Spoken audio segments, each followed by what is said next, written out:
वो है कि क्यूबिकल कंटेनर, एक क्यूबिकल कंटेनर है, ठीक है, और जो उसका साइड है वो है L, is completely filled with water. Calculate the horizontal acceleration of container so that 1/4 of its total volume of water comes out the container. ठीक है, तो देखो एक जो क्वेश्चन है वो ऐसा कोई एक कंटेनर है, एक क्यूबिकल कंटेनर है। सोचो एक क्यूबिकल कंटेनर है, ठीक है, पहले तो डायग्राम ड्रॉ करना पड़ेगा हमें। ऐसा कोई क्यूबिकल कंटेनर है, ठीक है, ओके। तो मान लेते हैं कि इसका जो साइड है वो है एल, और ए साइड है एल, और ए बी साइड है एल, ठीक है।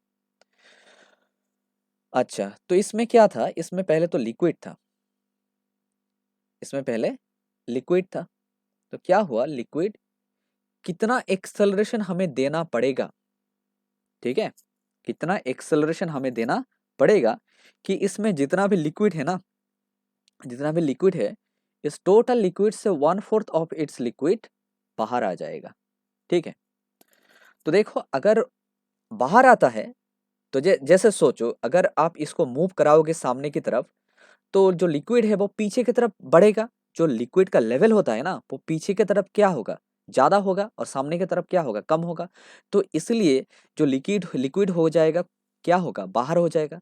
तो थोड़ा liquid, suppose 1/4 of the total liquid, okay, already came out, बाहर आ गया। तो अभी जो लिक्विड का लेवल है, सपोज ऐसा कोई लेवल है, ठीक है, ऐसा कोई लेवल पे लिक्विड है। अगर इस साइड पे ऐसा लेवल पे, इस लेवल पे लिक्विड है, जो है रिमेन है, तो इस साइड पे भी तो ऐसा ही लेवल होगा ना। इस साइड पे अगर ऐसा लेवल होता है, इस लेवल पे लिक्विड होता है, तो इस लेवल पे भी ऐसा ही लेवल पे लिक्विड होगा, ठीक है। तो ऐसे हमने एक ड्रॉ कर लिया एरिया। तो हमें जो दिया हुआ है अकॉर्डिंग टू द क्वेश्चन, जो एम्प्टी वॉल्यूम है, क्या है, जो एम्प्टी एम्प्टी वॉल्यूम है, जो एम्प्टी वॉल्यूम है वो कितना है, वो है 1/4, कितना है, 1/4 of total volume, 1/4 of total volume है। जो एम्प्टी वॉल्यूम है वो कितना है, 1/4 ऑफ द टोटल वॉल्यूम, ठीक है, यही तो दिया हुआ है ना।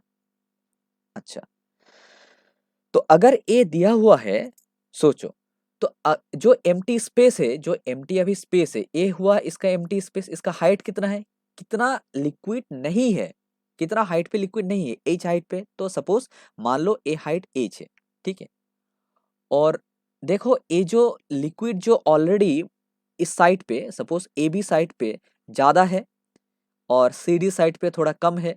तो देखो इस साइड पे एक एंगल फॉर्म कर रहा है ना, कौन सा एंगल, सपोज मान लो ये जो एंगल फॉर्म कर रहा है वो है थीटा। तो अगर ए एंगल थीटा होता है, तो ए एंगल भी कितना होगा, ए वाला एंगल भी थीटा होगा, ठीक है, समझ में आ रहा है। अगर ए वाला एंगल थीटा होता है, ये वाला एंगल थीटा है होता है, ठीक है, जो लिक्विड का प्लेन है, अभी जो लिक्विड का न्यू प्लेन है, वो कितना एंगल फॉर्म कर रहा है, वो है थीटा है, ठीक है, हॉरिजॉन्टल के साथ एक एंगल फॉर्म कर रहा है ना थीटा, तो ए भी कितना होगा, थीटा होगा, ठीक है। तो मान लो जो जो हमें क्वेश्चन दिया हुआ है कि एम्प्टी वॉल्यूम है वो है 1/4 ऑफ द टोटल वॉल्यूम, ठीक है। अच्छा बच्चों देखो, हमें पता है कि जो वॉल्यूम होता है V इक्वल्स टू होता है कितना, वो होता है एरिया इंटू हाइट होता है, ठीक है। एरिया इंटू कितना है, वॉल्यूम होता है A इंटू L होता है। देखो एरिया कितना है, जो अभी वॉल्यूम नहीं है, ठीक है, जो वॉल्यूम नहीं है, ए वाला वॉल्यूम नहीं है, ए वाला लिक्विड नहीं है, तो इसका हाइट कितना है, वो है ये तो ट्राइंगल हुआ ना, ये कितना हुआ, ट्राइंगल हुआ, तो हाफ इंटू इसका बेस कितना है, इसका बेस है एल, और इसका हाइट कितना है, वो एच, और ठीक है, हमें तो वॉल्यूम फॉर्म करना है इस उसके साथ एल, ठीक है, पूरा इस साइड का भी ए साइड कितना होगा, ए भी एल होगा। तो ए हो गया 1/2, ठीक है, ये कितना हुआ, 1/2 एल स्क्वायर एच हो गया। तो ए हुआ एम्प्टी वॉल्यूम, कितना हुआ, एम्प्टी वॉल्यूम। तो हम लिखेंगे 1/2 एल स्क्वायर, उसके साथ हम क्या लिखेंगे, एच लिखेंगे, उसके साथ लिखेंगे 1/4। अच्छा टोटल वॉल्यूम कितना था, अरे भाई टोटल वॉल्यूम कितना था, हर एक साइड पे तो एल है, तो टोटल वॉल्यूम था एल क्यूब। तो हमें जो मिला, क्या मिला हमें, हमें मिला इस इक्वेशन, सो इसमें क्या होगा, ए वाला एल और ए वाला एक एल कैंसिल हो जाएगा।